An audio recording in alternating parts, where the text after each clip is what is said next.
이기심과 자기중심. 천성적으로 우리는 자기중심적임. 우리는 본능적으로 자아중심적이며 고집을 세운다. 그러나 우리가 그리스도께서 우리에게 가르쳐 주고자 하시는 교훈을 배우면 우리는 그분의 성품에 참여하는 자가 된다. 그리하여 우리는 그분의 생애를 살게 된다. 우는 자들과 함께 울고 기뻐하는 자들과 함께 기뻐함으로 다른 사람들의 감정에 감정이입을 하신 그리스도의 훌륭한 모본, 측량할 수 없는 친절은 그분을 진정으로 따르는 모든 사람의 품성에 깊은 영향을 주어야 한다. 그들은 피곤한 발길을 위하여 친절한 말과 행동으로 평탄한 길을 마련해 주고자 노력하게 될 것이다. 이기심은 지성을 위축시킴. 이기적 관심은 항상 굴복시켜 두어야 한다. 왜냐하면 그것은 작용할 여지가 주어지면 지성을 위축시키고 마음을 강팍하게 만들고 도덕적 능력을 약화시키는 지배 세력이 되어버리기 때문이다. 그렇게 되면 실망이 이르러 온다. 그 사람은 하나님과 자신을 분리했으며 자신을 무가치한 것을 추구하는 일에 팔아버렸다. 그는 행복할 수 없다. 이는 그가 자신을 존중할 수 없기 때문이다. 그는 자기 자신이 평가하여 자신을 낮추어 버렸던 것이다. 그는 지적인 면에서 실패자이다. 이기심은 인간의 죄책을 유발시키는 원인임. 이기심은 그리스도와 같은 겸손의 결여로서 그것의 존재는 인간의 행복의 파멸을 뜻하며 인간의 죄책감을 유발하는 원인이며 그것을 품는 자들은 믿음의 파선을 하게 된다. 이기심은 인간의 죄책을 유발시키는 원인임. 이기심은 그리스도와 같은 겸손의 결여로서 그것의 존재는 인간의 행복의 파멸을 뜻하며 인간의 죄책감을 유발하는 원인이며 그것을 품는 자들은 믿음의 파선을 하게 된다. 감각들을 혼란시킴. 감각들을 혼란시킴. 그리스도 당시처럼 오늘날도 사단이 많은 사람의 마음을 지배하고 있다. 그의 두렵고 무서운 역사를 식별하고 저지할 수 있다면 얼마나 좋겠는가. 이기심은 원칙을 왜곡했으며 감각을 혼란하게 하고 판단을 흐리게 했다. 하나님의 축복의 말씀으로부터 비춰오는 모든 빛이 있음에도 그토록 이상한 사상들을 지지하고 진리의 정신과 실천으로부터 그토록 떨어져 나가는 일이 있다는 것은 아주 이상해 보인다. 다른 사람에게서 천부적인 권리까지 빼앗아 버리려는 결심을 갖고 많은 임금을 움켜쥐려는 욕구는 사단의 마음속에서 시작되었다. 그의 뜻과 길에 순종함으로써 인간은 그의 깃발 아래 자리를 잡는다. 그들이 철저하게 핵심하고 새롭게 되지 않는 한 우리는 이러한 덫에 걸린 사람들을 거의 신뢰할 수 없다. 이는 그들이 그릇된 원칙에 감염되었기 때문이며 그들은 그 영향이 해롭다는 것을 인식할 수 없다. 자신에 대해서 적게 말하라. 위압적이고 전제적이었던 한 사람에게 준 권면.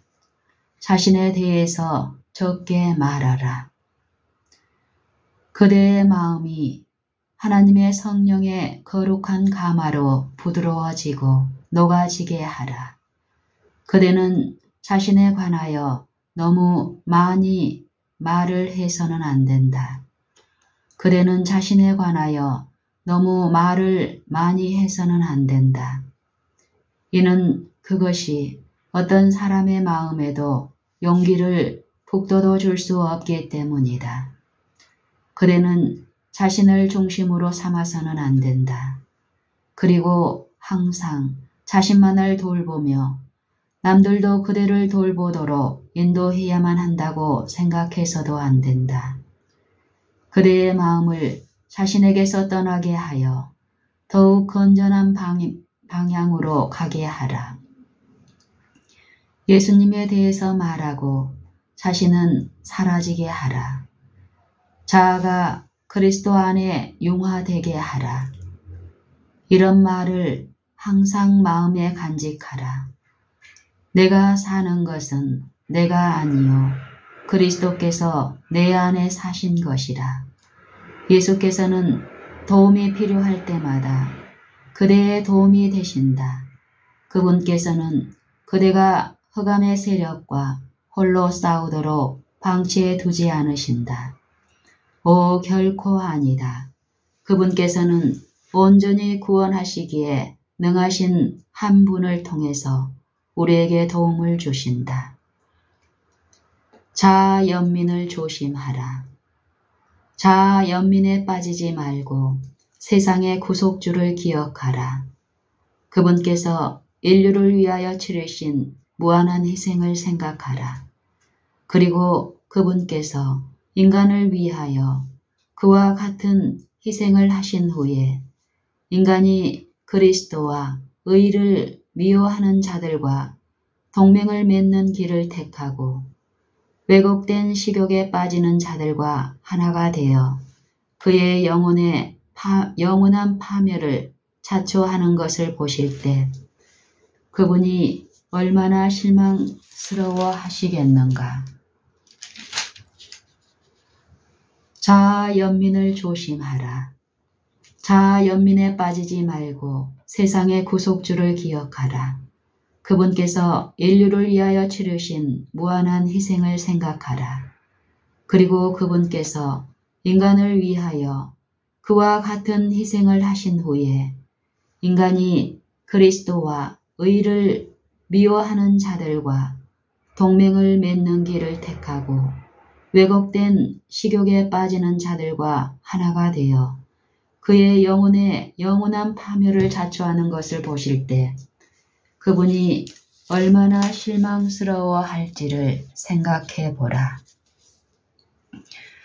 자기를 위해 사는 삶은 하나님께 욕을 돌리는 것. 마지막 날의 위기들이 우리에게 박두해 있다. 자기 자신만을 즐겁게 하고 만족시키는 생애를 사는 자들은 주님께 욕을 돌리고 있다. 그들이 진리를 모르는 자들 앞에서 당신을 그릇되게 나타낸다면 주님께서는 그들을 통해서 일하실 수 없으시다. 하나님께서는 그대들이 교만한 마음을 품고 있음을 발견하실지 모른다. 또한 주님께서는 그대들이 받은 축복들을 개발시키는 대신에 이기적인 교만심을 만족시키기 위하여 사용하였으므로 그 축복들을 옮기실 필요성을 느끼실지도 모른다. 자기 도취는 영적인 부족을 나타냄.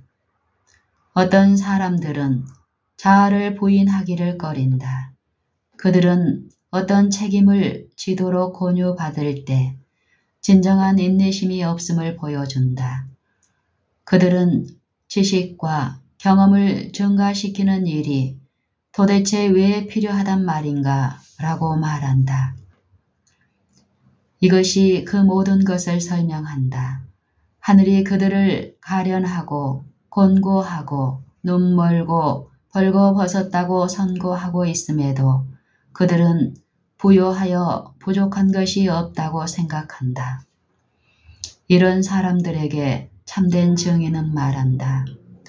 내게서 불로 연단한 금을 사서 부요하게 하고 흰옷을 사서 입어 벌거벗은 수치를 보이지 않게 하고 안약을 사서 눈에 발라 보게 하라. 계시록 3장 18절. 바로 그대들의 자아 만족은 그대에게 이 모든 것이 필요하다는 것을 막 보여준다. 그대들은 영적으로 병들어 있다. 그러므로 예수님이 그대들의 의사가 되실 필요가 있다. 자부심을 갖는 일의 위험성. 우리가 자신을 이해하고 자신의 품성을 올바로 알기는 쉽지 않다. 하나님의 말씀은 분명하지만 그것을 자신에게 적용시키는데 흔히 실수를 범한다. 자기 기만에 빠져서 그 경고와 책망이 나에게 해당되지 않는다고 생각하는 경향이 있다. 만물보다 거짓되고 심히 부패한 것은 마음이라. 누가 능히 이를 알리요마는. 예레미야 17장 9절. 자고함이 그리스도인 정서요 열성으로 간주될 수도 있다. 이기심과 자기 과신은 우리에게 우리가 하나님의 요구에 전혀 응하지 않고 있는데도 우리가 옳다는 보증을 줄 수도 있다. 이기심과 자기 과신은 우리에게 우리가 하나님의 요구에 전혀 응하지 않고 있는데도 우리가 옳다는 보증을 줄 수도 있다.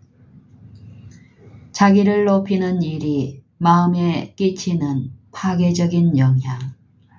자기를 높이는 일이 마음에 끼치는 파괴적인 영향. 자기를 높이는 일이 인간의 심령에 끼치는 영향은 너무도 깊고 인간적 권세에 대한 갈망은 너무도 크기 때문에 많은 사람에게 있어서 마음과 심령과 영혼은 지배와 명령에 대한 생각에 완전히 몰두되어 버린다. 하늘의 시력을 얻기 위하여 하나님을 찾는 일 외에 그 어떤 것도 인간의 마음에 끼치는 이 파괴적인 영향을 없앨 수 없다. 하나님의 은혜의 능력을 통해 사람은 그의 참된 이치를 이해하게 되고 심령 속에서 이루어져야 할 기묘한 일을 그를 위해서 이룰 수 있게 된다. 자기 과신이란 극단을 피하라.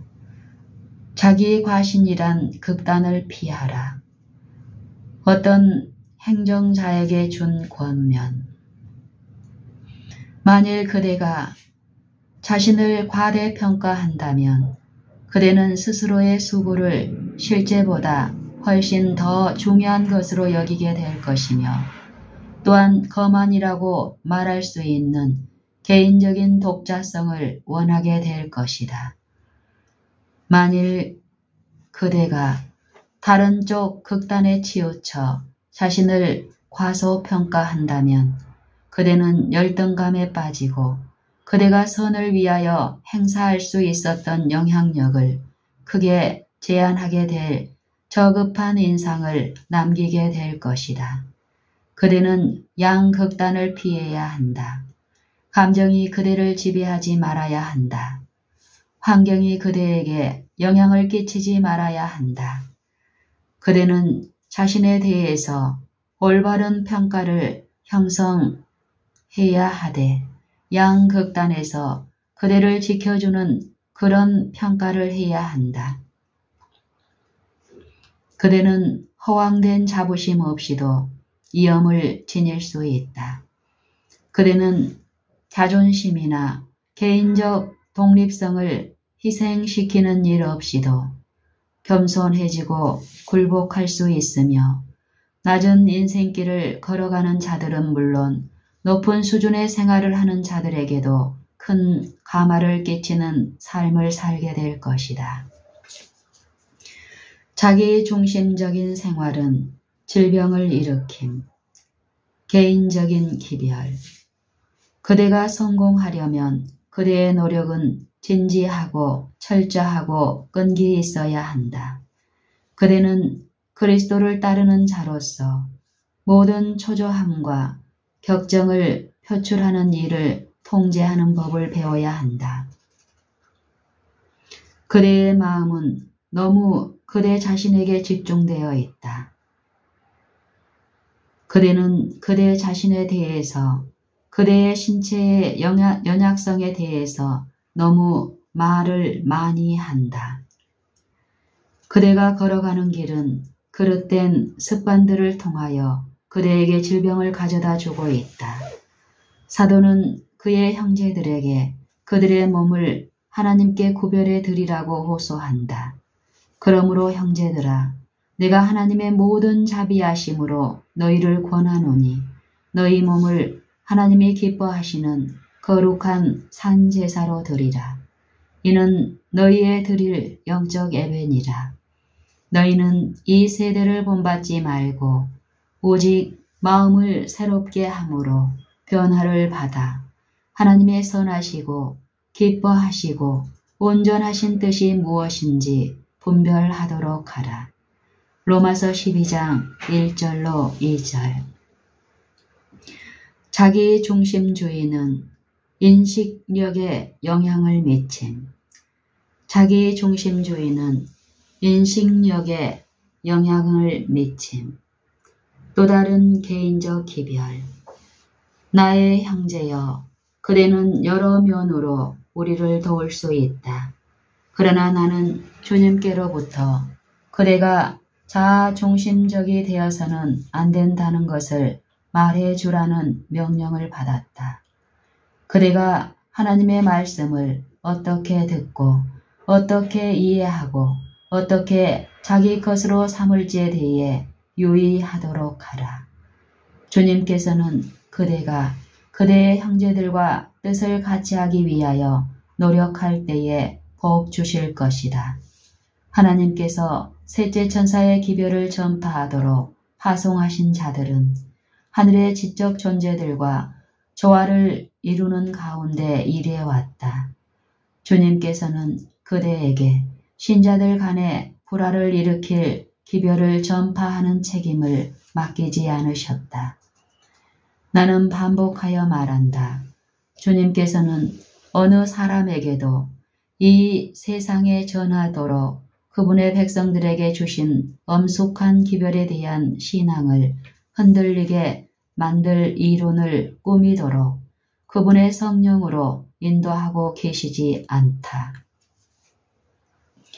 모든 아이가 무욕의 미덕을 배워야 함.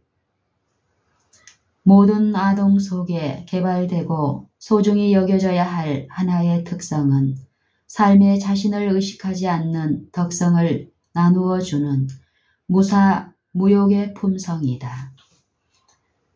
이것은 모든 뛰어난 덕성 중에서도 가장 아름다운 성품의 하나가 되며 모든 참된 필생의 생애를 위하여 필요한 가장 기묘한 자격 중에 하나가 된다. 자기를 잇는 것은 참된 위대함의 토대. 예수님의 제자들은 그리스도와 그 나라의 성질에 대해서 교훈을 받는 것으로는 충분치 못했다.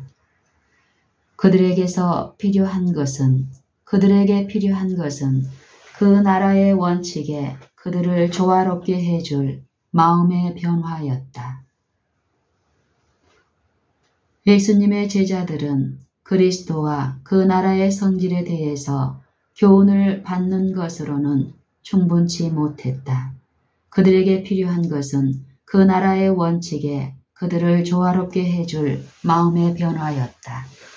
예수께서는 한 어린아이를 부르시고 그를 제자들 가운데 세우신 후 그 어린아이를 자기 팔로 친절하게 안으시면서 너희가 돌이켜 어린아이들과 같이 되지 아니하면 결단코 천국에 들어가지 못하리라 말씀하셨다. 어린아이와 같은 단순함, 자기 부정, 신뢰하는 사랑은 하늘이 가치 있게 여기는 속성들이다. 이 속성들이 진정한 위대함의 특성이다. 어린아이와 같은 단순함, 자기 부정, 신뢰하는 사랑은 하늘이 가치 있게 여기는 속성들이다. 이 속성들이 진정한 위대함의 특성들이다. 어린아이 같은 단순함, 자기 부정, 신뢰하는 사랑. 이것들은 하늘이 가치 있게 여기는 속성들이다. 이 속성들이 진정한 위대함의 특성들이다. 거짓 종교들에서 기도의 원칙은 자력으로 구원할 수 있다는 것임. 거짓 종교들에서 기도의 원칙은 자력으로 구원할 수 있다는 것임. 이방인들은 그들의 기도 속에 죄를 속하는 공력이 있는 줄로 여겼다. 그래서 기도를 오래 하면 할수록 공로가 더 커지는 줄로 생각했다. 만일 그들이 자신의 노력으로 거룩해질 수 있다면 그들 속에 기뻐할 수 있는 무엇, 곧 자랑할 만한 어떤 이유가 있게 될 것이다. 기도에 대한 이런 생각은 모든 거짓 종교 제도의 기초를 이루는 자력에 의한 속죄의 원리에서 비롯된 것이다. 바리새인들은 이런 이교적 기도 개념을 받아들였다. 이것은 오늘날에도 여전히 존재하며 그리스도인이라고 공언하는 사람들 사이에까지 퍼져 있다. 마음에 하나님에 대한 필요성을 느낌 없이 고정된 습관적인 말을 되뇌이는 것은 이방인의 중언부언과 똑같은 성격의 것이다. 그리스도의 생애에서는 자기 과시가 없었음. 그분의 생애에는 자기 주장이 섞여서는 안 되었다. 지혜나 부나 재능에 세상이 부여하는 경의가 하나님의 아들에게는 이질적인 것이 될 것이었다. 사람들이 충성심을 확보하거나 존경을 유도하려고 사용하는 어떤 방법도 메시아는 사용하지 않았다. 그분의 완전한 자아 포기는 다음의 말로 예표되었다. 그는 외치지 아니하며 목소리를 높이지 아니하며 그 소리로 거리에 들리게 아니하며 상한 갈대를 꺾지 아니하며 꺼져가는 등불을 끄지 아니하리라. 이기심과 자고함에 대한 하나님의 치료제. 사람에게는 그의 형제들보다 자신을 더욱 높이 평가하고 자아를 위해 일하며 가장 높은 자리를 구하는 성벽이 있다. 이것들은 때때로 악한 억측들과 원한에 사무친 감정들을 초래한다. 성만찬 의식에 앞서 행하는 의식은 이 오해들을 제거하고 사람을 그의 이기심에서 벗어나게 만들고 자고라는 중마에서 내려와 그의 형제를 섬기도록 겸손한 마음으로 이끄는 의식이다. 거룩한 순찰자가 이때에 하늘에서 내려와 이 의식이 심령을 살피는 의식, 죄를 뉘우치는 의식, 그리고 사제의 복된 보증의 의식이 되도록 하기 위하여 참석하신다. 당신의 충만한 은혜를 가지고 그리스도께서는 이기심이라는 수로를 통하여 흘러 내려온 사상의 조류를 변화시키려고 그곳에 계신다. 거룩한 성령께서는 저희 주님의 본을 따르는 사람들의 감각들을 각성시켜 주신다. 우리를 위하여 행하신 구주의 겸손을 기억할 때에 사상과 사상은 연결되며 일련의 추억들, 하나님의 크신 인자와 지상 친구들의 호의와 친절이 떠오른다. 축복을 잊어버리고 자비를 남용하고 친절을 등한히 여긴 일들이 마음에 떠오른다. 사랑이란 귀중한 나무를 밀어낸 쓴 뿌리들이 나타난다. 품성의 결함과 의무에 대한 태만과 하나님께 감사치 않음과 동포들을 냉정하게 대한 일들이 기억난다. 죄는 하나님께서 보시듯이 우리 눈에 나타나 보인다. 하나님께서 보시듯이 죄는 하나님께서 보시듯이 우리 눈에 나타나 보인다. 우리의 사상은 자기 도치가 아니요 엄격한 자책과 겸손이다. 심령은 활기를 얻어 이간을 일으킨 모든 장벽을 헐어버린다. 악한 생각과 악한 말은 제거된다. 죄를 자복하고 용서를 받는다. 그리스도의 부드럽게 하는 은혜가 심령에 임하고 그리스도의 사랑은 사람들의 마음을 다 같이 복스러운 연합으로 이끈다.